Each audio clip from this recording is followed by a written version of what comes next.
Bismillahirrahmanirrahim. I am Dr. Muhibullah Wazir, and the topic is the hand. Look, the hand of the human being is a main gripping and tactile organ.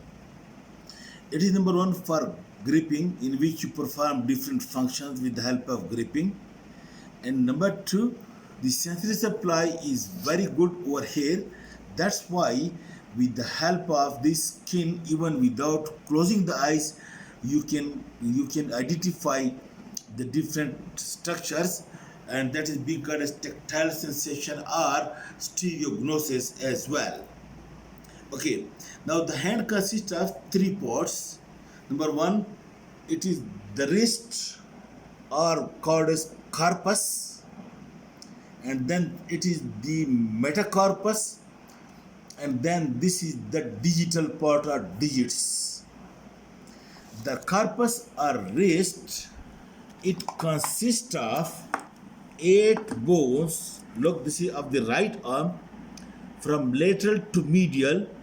This is scaphoid, and this bone is the lunate, and this one is the triquetrum, and lying upon the triquetrum, this small bone is the pisiform. Then the second row consists of trapezium. This is trapezoid, this is capitate, and this is hamate. We call it as Sham, Lal, Tende Paka, Tende Tere Kache Hai. This is the formula for the 8 bones. Now at this point you note that out of these 8 bones, only these 2 lateral bones, that is the scaphoid and lunate, articulate with the lower end of the radius. The ulna do not have any articulation with the carpal bones. And these 2 processes of the radius and ulna, the styloid process, these you can feel it clearly over here at this point, the styloid process of ulna and radius. Now, because only the 2 carpal bones articulate with the radius, that's why if anyone falls at the outstretched hand on the ground, the force from the hand is transmitted only to the lower end of radius, not to the ulna. And it is because of this reason that the force is transmitted only to the radius. The fracture, the hairline fracture of the lower end of radius, which is called as Colles fracture, it is more common in the radius than that of the ulna.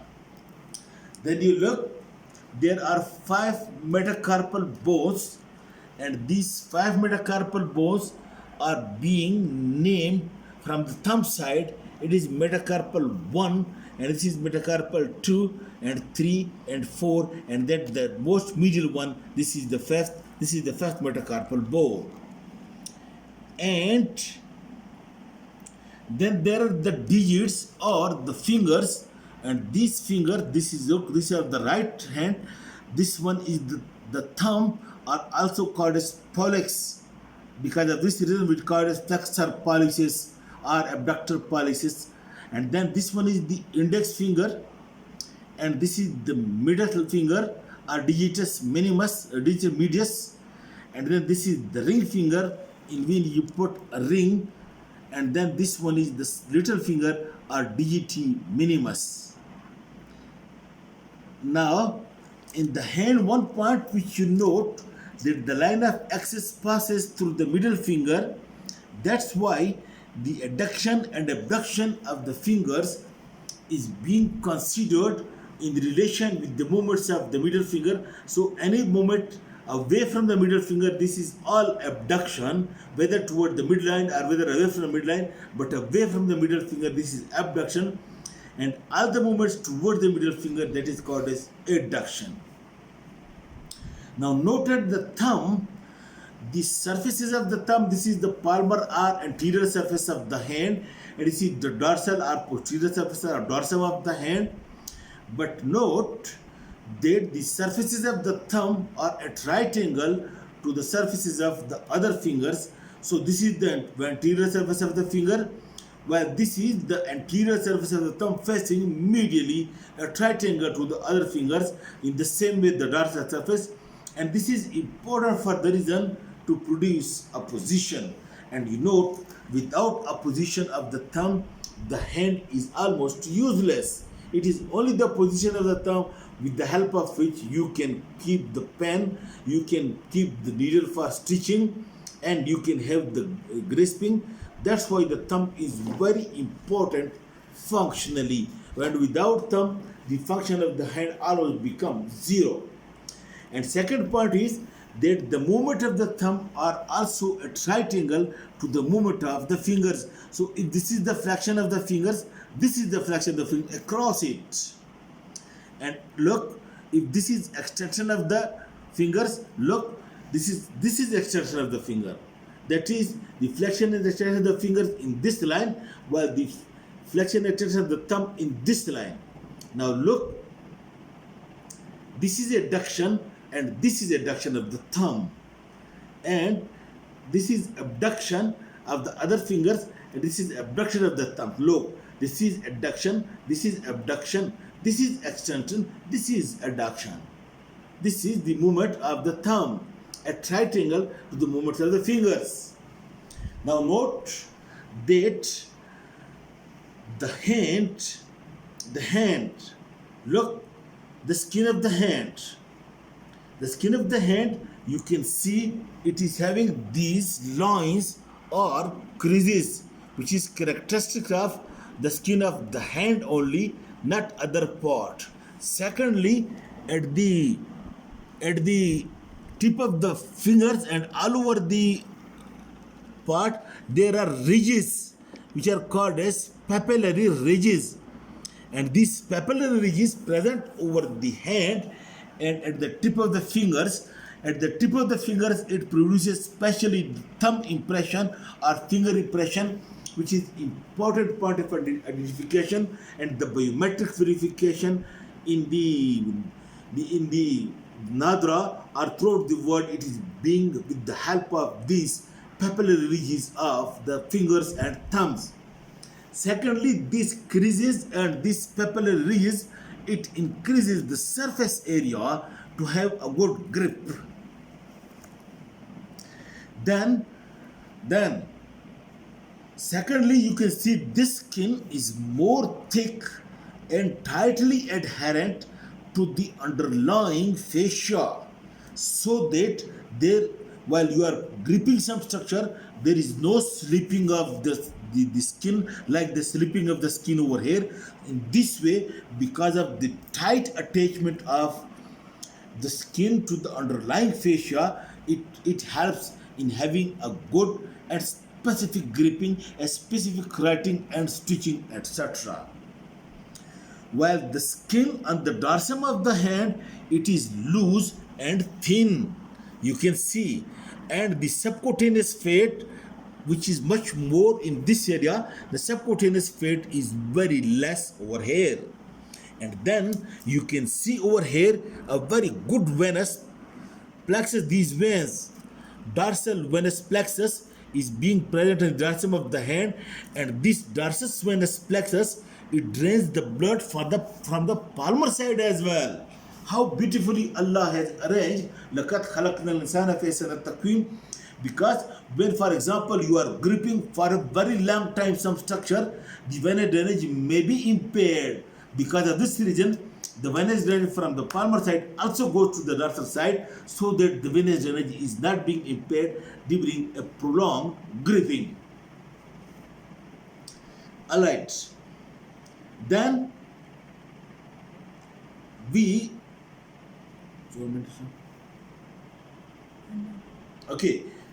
then we go to the anatomy of the hand. To describe any structure, first please understand the anatomy of the hand.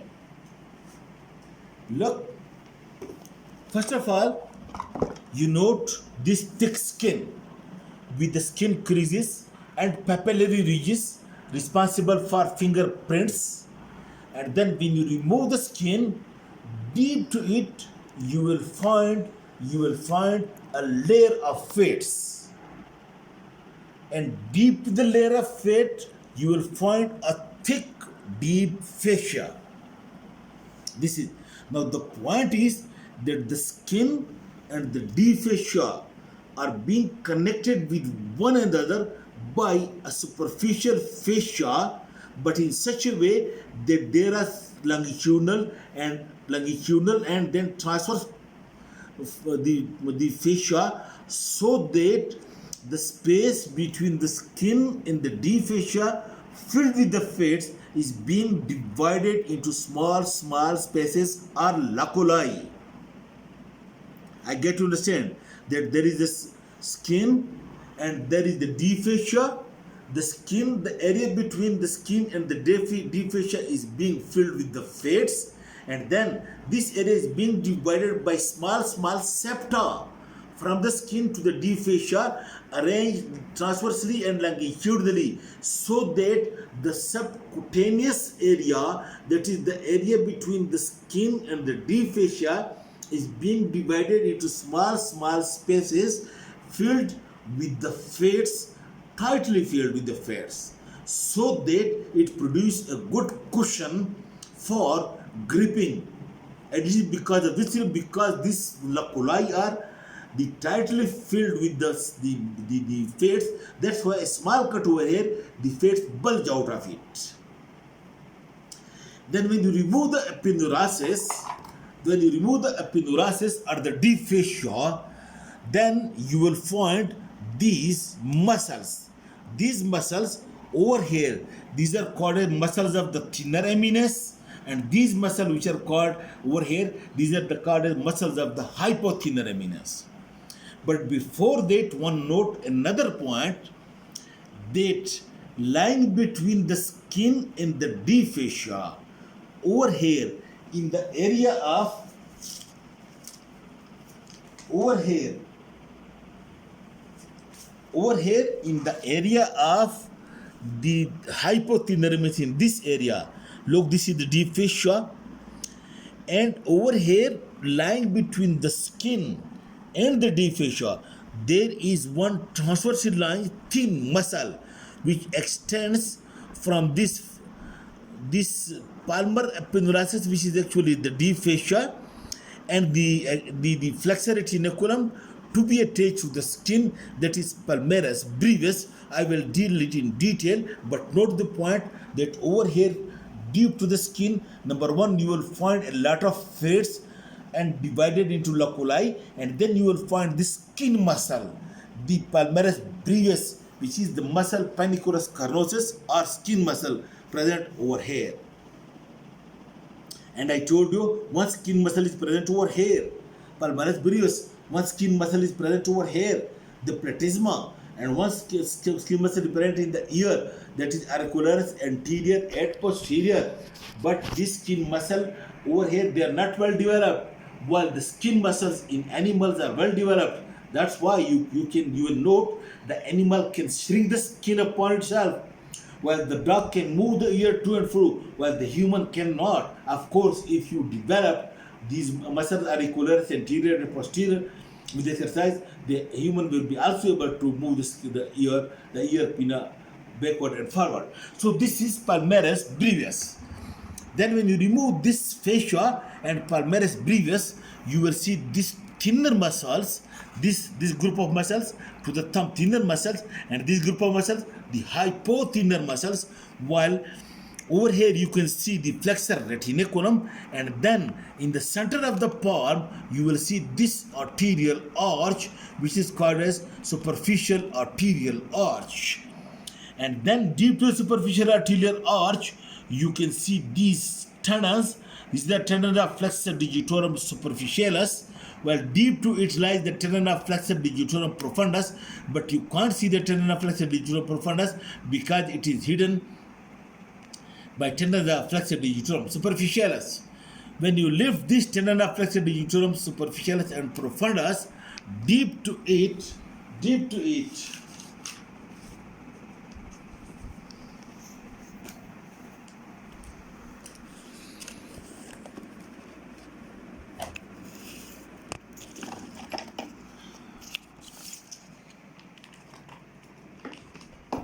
deep to it, deep to it, you will find another arterial arch like this one, that is called a deep arterial arch. And then deep to this arterial arch, and over here attached to the tendon of flexor digitorum profundus, this is the superficialis, deep to it is profundus. Over here would be attached the lumbrical muscles which get origin from the tendons of flexor digitorum profundus. Then we lift that up as well, then you will find these metacarpal bones, and originating and lying between the metacarpal bones, you can see these muscles which lies between the metacarpal bones, and these are being called as,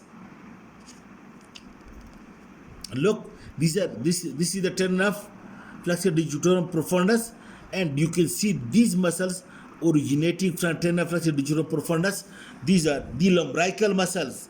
And then when you remove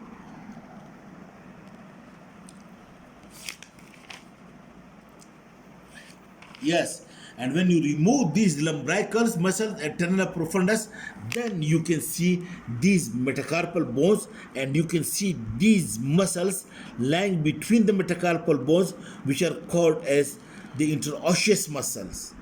So in anatomy of the hand, you note first is the skin, then is the deep fascia and palmaris brevis, and then you can see these thinner and hypothinner muscles, tendon of flexor digitorum superficialis, deep to it tendon of profundus along with the brachial muscles, then deep to it the carpal bones along with interosseous muscles, and then on the dorsum you can see over here again these extensor muscles and this dorsal venous arch. This is in short the anatomy of the hand.